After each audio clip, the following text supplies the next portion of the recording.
90 రోజుల కోర్సు పూర్తి చేస్తే చాలు 100% ప్లేస్మెంట్ సపోర్ట్ తో సాఫ్ట్వేర్ జాబ్ మీ సొంతం. వెంటనే కోడ్ జ్ఞాన్ డెస్టినేషన్ ని సంప్రదించండి.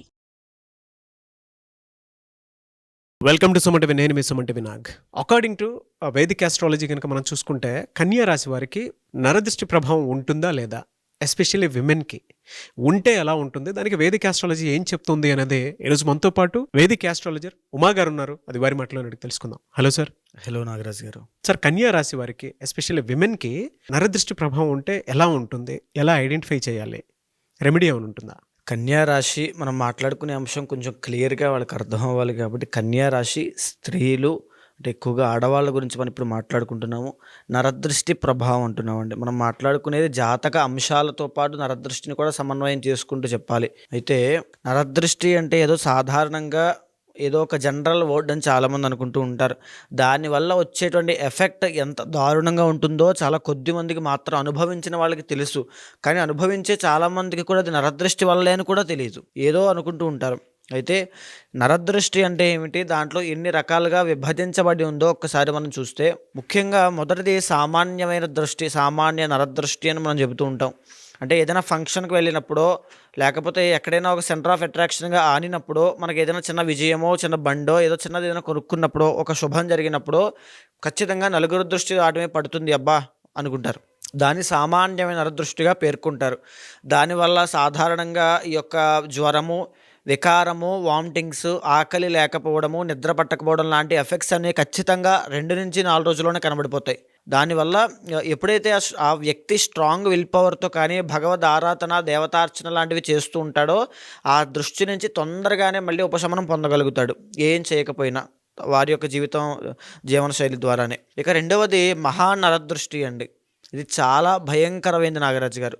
దీని గురించి చెప్పాలి అంటే, ఈ మహానరదృష్టి సోకిన వాళ్ళు యాక్సిడెంట్స్కి గురవుతుంటారు, రక్తం కళ చూస్తారు, అవయవాలు సరిగ్గా పనిచేయకపోవడం, పెరాలసిస్ వస్తుంది చాలామందికి, లెఫ్ట్ ఆర్ రైట్ కానీ. తరువాత తీవ్రమైన ఆరోగ్య సమస్యలు వస్తాయి, కానీ అది ఏ సమస్యో గుర్తించడం చాలా కష్టం అవుతుంది. హాస్పిటల్స్కి విపరీతమైన డబ్బులు ఖర్చు పెడుతూ ఉంటారు. ఎలాంటి ఆరోగ్య సమస్య ఏంటో కూడా బయటపడుతుంది.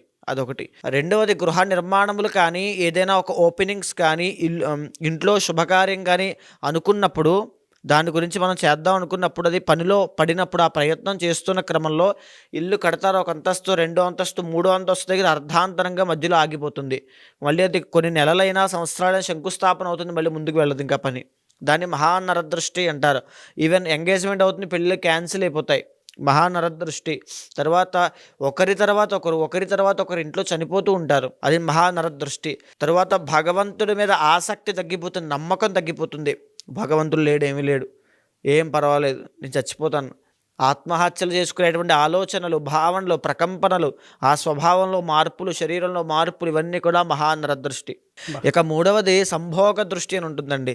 ఒక అన్యోన్యంగా బ్రతికేటువంటి భార్యాభర్తల దంపతుల మధ్యలో ఆ అందంగా ఉండేటువంటి ఎవరో ఒకరి మీద మూడో ఒక వ్యక్తి యొక్క దృష్టి పడినప్పుడు, ఆ వ్యక్తి యొక్క దృష్టిని సంభోగ దృష్టిగా పేర్కొంటారు. దానివల్ల ఆ దంపతుల మధ్యలో అన్యోన్యత తగ్గిపోతుంది, లేదా అక్రమ సంబంధాలకి దారితీస్తాయి, లేదా వీళ్ళిద్దరి మధ్యలో అనుమానాలు, సందేహాలు, భార్య భర్తను సరిగ్గా పట్టించుకోకపోవడం, భర్త భార్యను సరిగ్గా పట్టించుకోకపోవడము, ఇంతకు ముందులా ఉండకపోవడం లాంటివి ఎన్నో సమస్యలు సంభోగ దృష్టి వల్ల మ్యారీడ్ లైఫ్లో ఇష్యూస్ వస్తాయి, రిలేషన్షిప్లో ప్రాబ్లమ్స్ వస్తాయి, డైవర్స్ దాకా వెళ్ళిపోతాయి. ఇక నాలుగవది సంతాన దృష్టి అని ఉంటుందండి. అంటే చిన్నపిల్లలకి, చంటి పిల్లలు ఉంటారు కదా, చంటి పిల్లలు ఏమీ లేకుండా, అసలు ఏ కారణం లేకుండా అర్ధరాత్రి పూట లేచి కూర్చుని ఏడుస్తూ ఉంటారు ప్రతిరోజు. లేకపోతే ఆరోగ్య సమస్యలు, వాళ్ళకి డైజెషన్ ప్రాబ్లమ్స్, జ్వరాలు, లేకపోతే తినరు, పెట్టింది చిక్కిపోతూ ఉంటారు, చిక్కి శల్యం అయిపోతుంటారు. ఇవన్నీ కూడా సంతాన దృష్టి. చాలామంది పిల్లలకి సంతాన దృష్టి తీవ్రమైనప్పుడు ఆ పిల్లలు చనిపోవడం కూడా జరుగుతుంది నాగరాజు గారు. అది చాలా ప్రమాదకరమైంది. ఇంకా చెప్పాలంటే, ప్రెగ్నెన్సీ ఉన్నటువంటి లేడీస్ కనుక వాళ్ళ మీద సంతాన దృష్టి పడింది అంటే, ఆ డెలివరీ అయ్యేలోపు మిస్క్యారీ అయిపోతుంది, బ్లీడింగ్ ప్రాబ్లమ్స్ వస్తాయి, పీసీఓడి ఆర్ పీసీఓఎస్ నార్మల్ లేడీస్కి వస్తాయి. ఖచ్చితంగా ఇలాంటి ఇబ్బందులతో సంతాన దృష్టి అనేటువంటి నరదృష్టి పడినప్పుడు చాలా ఇబ్బంది అండి. సంతానం ఖచ్చితంగా ఎఫెక్ట్ అవుతారు. ఎవరింట్లో అయినా సంతానం ఇబ్బంది అవుతోంది, వంశోద్ధారకుడు పుట్టట్లేదు, సంతానం కలగట్లేదు అనుకుంటే ఖచ్చితంగా గుర్తుపెట్టుకోండి, సంతాన దృష్టి మీ మీద ఉంది. ఆ దృష్టి దోషం పోయేంత వరకు కూడా ఆ సంతానం నిలవదు. ఇది బాగా గుర్తుపెట్టుకోవాలి. తరువాత వచ్చేటువంటి సూక్ష్మ నరదృష్టి అని ఉంటుందండి. అంటే మన చుట్టూ ఉండేటువంటి మన ఫ్రెండ్సో, మన ఫ్యామిలీయో, లేకపోతే మన బంధువులో, మన పరివారంలో ఉండేటువంటి వాళ్ళో కావాలని మనం ఎదుగుతున్నామనే విషయాన్ని దృష్టిలో ఉంచుకుని వెళ్ళొద్దు, చెయ్యొద్దు, పాడైపోతావు, నాశనం అయిపోతావు, పడిపోతావు, అప్పులు పాలైపోతావు, ఇబ్బందులకు గురవుతావు, నువ్వు ఒక్కడివే ఉంటావు, ఎవరు సహాయం చేయరు అని భయ ప్రకంపనలకి మనల్ని ప్రలోభ పెడుతూ ఉంటారు. అంటే మనం జాగ్రత్త అని మనం అనుకుంటూ ఉంటాం చాలామంది వ్యక్తిగతంగా. సో మీరు చూసుకుంటే కనుక తల్లిదండ్రులు కూర్చోబెట్టి చెప్పేటువంటి జాగ్రత్తకి, వాళ్ళు చెప్పేటువంటి మాటకి చాలా థిన్ లేయర్ మాత్రమే అడ్డుంటుందండి. సో చూస్తే ఆ యొక్క డిఫరెన్సే సూక్ష్మ నరదృష్టి. ఆ సూక్ష్మ నరదృష్టి పడింది అంటే మీ అంతటా మీరే, మీ యొక్క ప్రయత్నపూర్వకంగానే మీరు చేసే ప్రతి పనిలోనూ ఆటంకాలు మీరే తెచ్చుకుంటారు. మీరు ఒక కాన్ఫిడెన్స్తో ముందుకు వెళ్ళలేరు, ఓవర్ థింకింగ్ ప్రాబ్లం వస్తుంది. మీరు ఒక పెద్ద వ్యక్తిని ఇంటర్వ్యూ చేయాలనుకున్నారనుకోండి, సూక్ష్మ నరదృష్టి పడినప్పుడు ఆ భయంతో మీరు సరిగ్గా పెర్ఫామ్ చేయలేరు. ఎందుకులే పెద్ద వ్యక్తి మళ్ళీ ఇబ్బంది అవుతుందేమో అని పక్క వాళ్ళు చెప్పేటువంటి మాటలన్నీ మైండ్లో ఉంటాయి.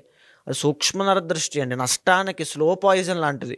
మన చుట్టుపక్కల ఉన్న వాళ్ళే చుట్టుపక్కల ఉన్న వాళ్ళే మనం బ్రెయిన్ వాష్ చేసేస్తారు, మన ఆలోచనల్ని మార్చేస్తారు, మన సెల్ఫ్ కాన్ఫిడెన్స్ పోతుంది, ఓవర్ థింకింగ్ ప్రాబ్లం పెరిగిపోతుంది, ఈ రకమైన ఇబ్బందులని వస్తాయి. మరి ఎలా సార్, అంటే ఈ కన్యా రాశి వారికి కనుక మనం చూసుకుంటే విమెన్కి ఎలాంటి నరదృష్టి ప్రభావం ఉంటుంది? సో ప్రజెంట్ మీకు ఇక్కడ కన్యారాశి చూస్తే అండి, కన్యారాశి వాళ్ళు జనరల్గానే చాలా సాఫ్ట్ పీపుల్, చాలా business minded people, marketing people, లేకపోతే సొంతంగా ఎదిగి 10 మందికి ఉపాధి ఇచ్చేటువంటి తెలివితేటలు ఉన్నటువంటి పీపుల్. అదేవిధంగా కన్యారాశి పీపుల్ ఎప్పుడు కూడా హెల్త్ ఇష్యూస్ వల్ల బాధపడుతూ ఉంటారు ఖచ్చితంగా జనరల్గానే. ఈ యొక్క 2025లో కావచ్చు, లేకపోతే కన్యారాశి వాళ్ళకి కావచ్చు, సూక్ష్మ నరదృష్టి, ఇప్పుడు మనం చెప్పిన 5వది సూక్ష్మ నరదృష్టి ప్రభావము చాలా తీవ్రంగా ఉంటుంది. ఇలా సిమ్టమ్స్ ఎలా ఉంటాయి సార్ వాళ్ళకి? అంటే ఇది ఉంది అని ఎలా తెలుసుకోగలుగుతాము? నీరసము, తర్వాత ఆకలి లేకపోవడం అండి, భయము. చాలామంది కన్యారాశి స్త్రీలు ఈ దృష్టి బారిన పడిన వాళ్ళు ఖచ్చితంగా నిద్రలోంచి లేచి ఉలిక్కిపడి లేచి పీడకలతో బాధపడుతుంటారు. ఎవరో వాళ్ళని తరిమేస్తున్నట్టు, వాళ్ళకి సహాయం చేసేవాళ్ళు లేకపోవడం, ఒక డిప్రెషన్లో ఉండడం, నీరసంగా పీల మొహం వేసుకుని నాకు ఏం చేయాలో అర్థంగా, ముఖంలో నవ్వు కూడా రాదండి. ఆడవాళ్ళకి హెయిర్ ఫాల్ అయిపోతుంది, అందవిహీనం అయిపోతారు, వర్చస్సు తగ్గిపోతుంది, పని మీద కాన్సన్ట్రేషన్ ఉండదు, వికారంగా వామిటింగ్స్, మైగ్రేన్ వల్ల చాలా ఇబ్బంది పడుతూ ఉంటారు. బాగా గుర్తుపెట్టుకోవాల్సిందండి ఇది మైగ్రేన్. తర్వాత డైజెషన్ ప్రాబ్లమ్స్ వస్తాయి. అండ్ ఇంకా చెప్పాలంటే ఈ కన్యారాశి స్త్రీలు జనరల్గానే చాలా తెలివైన వాళ్ళు, వాళ్ళ తెలివంతా మందగించిపోతుందండి, వాళ్ళ తెలివితేటలు ఏమీ పని చేయవు. అండ్ ఇప్పుడు కనుక చూస్తే జనవరి మాసంలో కూడా వీళ్ళకి ఈ మహానరదృష్టి ప్రభావం వల్ల హాస్పిటల్ పాలయ్యేటువంటి అవకాశాలు ఉన్నాయి.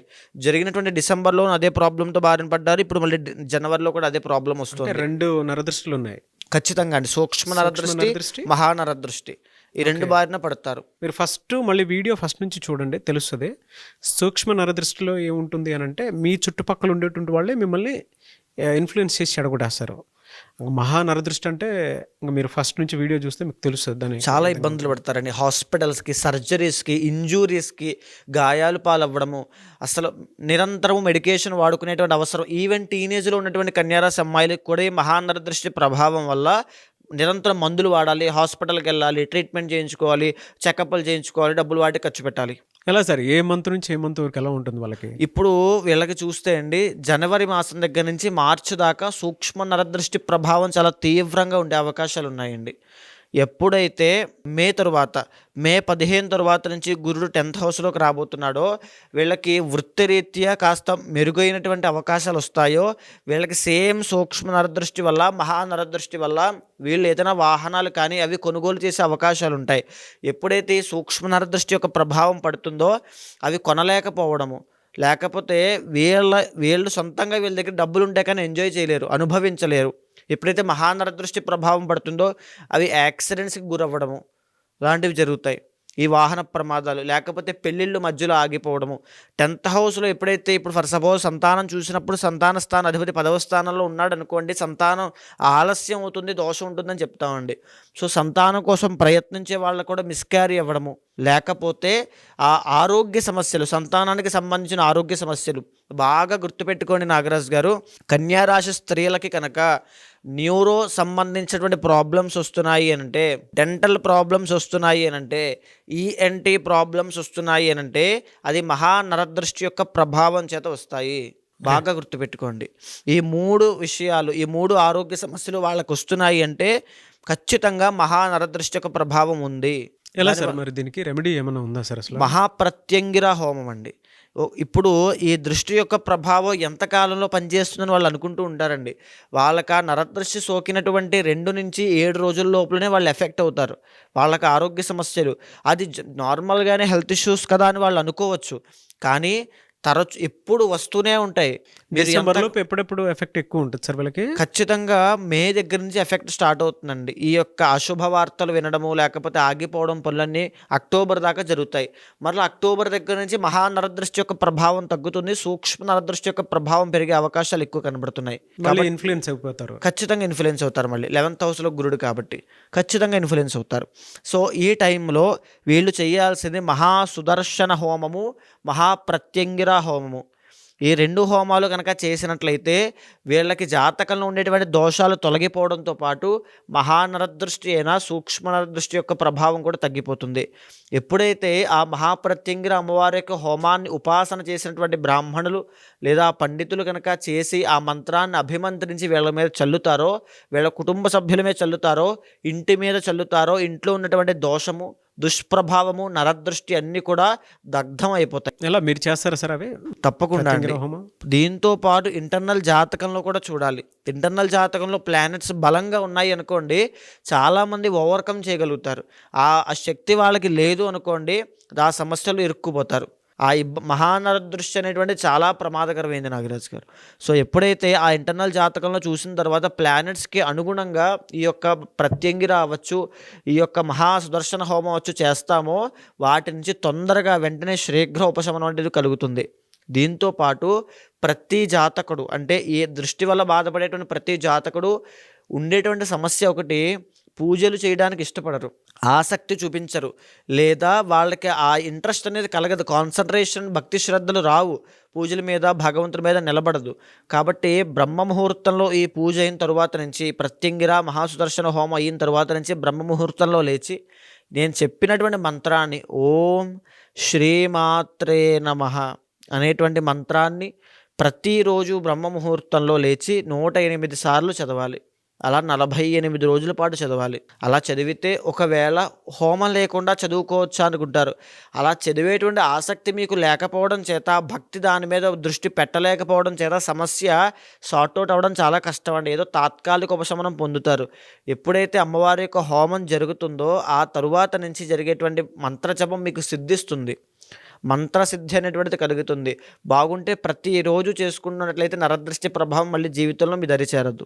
ఎవరికి వారికి సంబంధించినటువంటి వాటిలో కనుక మనం చూస్తే వ్యక్తిగత జాతకం ప్రకారం ఒక్కొక్కరికి ఒక్కొక్క దోషాలు అవి ఉంటూ ఉంటాయి. జనరల్గా మీ దగ్గరకు వచ్చి ఏదైనా యజ్ఞాలు, యాగాలు, హోమాలు చేయించుకుందాం అనుకున్నటువంటి వాళ్ళు ఉంటారు. పెళ్లిళ్ళకు ముహూర్తం పెట్టించుకోవాలి అనుకున్నటువంటి వాళ్ళు ఉంటారు. దాంతోపాటు కొంతమంది అన్నప్రాసన వాటికి సంబంధించింది కూడా ఉంటుంది. కొన్ని యజ్ఞాలు, యాగాలు, హోమాలు. సో వాళ్ళ బిలీఫ్ సిస్టమ్ ప్రకారం మిమ్మల్ని అప్రోచ్ అవుదాం అనుకుంటారు. అది ఏ రాశి వారైనా సరే, ఏ నక్షత్రం వారైనా సరే. వాళ్ళకి మీరు టైం ఇస్తారా? అపాయింట్మెంట్ తీసుకోవచ్చా? ప్రాసెస్ ఏంటి? తప్పకుండా అండి. మీరు కింద కనిపించేటువంటి నెంబర్కి కనుక కాంటాక్ట్ అయితే, ముఖ్యంగా ఈ జ్యోతిష్ శాస్త్రంలో ఎలాంటి సమస్యలున్నా, సందేహాలున్నా, లేకపోతే ఏదో మా మీద దుష్ప్రభావాలు ఉన్నాయి, ఇంట్లో శుభకార్యాలు ఆగిపోతున్నాయి, ఏంటో తెలియనటువంటి జీవితంలో అయిపోతుంది అనేటువంటి బాధ కానీ ఏమైనా ఉన్నా, ఖచ్చితంగా జ్యోతిష శాస్త్రం అనేటువంటిది నిర్దిష్టమైన పరిహారం ప్రతి ఒక్కరికి చూపిస్తుందండి. ఆస్ట్రాలజీ అనేటువంటిది ఒక ఆయుధం లాంటిది మన భారతదేశంలో. ఇది వెస్ట్రన్ కల్చర్లో కూడా అలవాటైందంటే దీని యొక్క పవర్ ఏంటో ఆలోచించవచ్చు. సో ఆస్ట్రాలజీ ద్వారా ప్రతి మనిషిని ప్రిడిక్ట్ చేయొచ్చు. ఆ వ్యక్తికి ఎప్పుడు ఎలాంటి సమయాల్లో ఎలాంటి జాగ్రత్తలు తీసుకోవాలో తెలుసుకోవచ్చు. ఎలాంటి ఆరోగ్య సమస్యల విషయంలో జాగ్రత్త ఉండాలి, ఎలాంటి వృత్తి వ్యాపారంలో సక్సెస్ అవుతాడు, ఎలాంటి సమయంలో పెట్టుబడి పెట్టాలి, స్టాక్ మార్కెట్ అవ్వచ్చు, లేకపోతే ఇన్వెస్ట్మెంట్స్ అవ్వచ్చు, గోల్డ్ అవ్వచ్చు, ప్రతి దాని విషయం గురించి ఈ ఆస్ట్రాలజీ చాలా కూలంకషంగా డీప్గా చెప్పింది. కాబట్టి దీన్ని అర్థం చేసుకునే విధానంలో తప్పకుండా అప్రోచ్ అవ్వచ్చు. ఖచ్చితంగా ఆ ముహూర్తాలకైనా సరే, యజ్ఞ యాగాదులకైనా, ఏ పూజా కార్యక్రమానికైనా తప్పకుండా అపాయింట్మెంట్ తీసుకోండి. కన్సల్ట్ అవుతాను, ఖచ్చితంగా చేపిస్తాను. డెఫినెట్గా. ఎనీవే సార్, థ్యాంక్ యూ అండి. థ్యాంక్ యూ సో మచ్ అమ్మ గారు. థ్యాంక్ యూ అండి. చూసారు కదా వీడియో. ఈ వీడియోపై మీ అభిప్రాయాన్ని కమెంట్ బాక్స్లో పోస్ట్ చేయండి. ముఖ్యంగా మీరు కనుక ఉమా గారిని వేదిక్ ఆస్ట్రాలజీ ప్రకారం మీకు ఉండేటువంటి లైఫ్ స్టైల్లో ఏదైనా చేంజెస్ తీసుకురావాలి అనుకున్నటువంటి వాళ్ళు, లేదనంటే ఏదైనా యజ్ఞాలు యాగాలు హోమాలు లాంటివి చేసుకోవాలి అనుకున్నా, అండ్ దాంతోపాటు మీకు ఏదైనా డౌట్స్ ఉన్నా కూడా త్రూ వేదిక్ ఆస్ట్రాలజీ కనుక వెళ్ళాలి అనుకుంటే స్క్రీన్ మీద మీకు ఉమా గారి కాంటాక్ట్ నెంబర్ కనిపిస్తుందని మీరు కాల్ ఆర్ మెసేజ్ వాట్సాప్ చేసి వెంటనే అపాయింట్మెంట్ బుక్ చేసుకోవచ్చు. అండ్ ఈ వీడియో లైక్ చేయండి, షేర్ మాత్రం తప్పకుండా చేయండి. ఇలాంటి మరిన్ని వీడియోస్ కోసం మా ఛానల్ ఫాలో అవ్వండి. Thank you.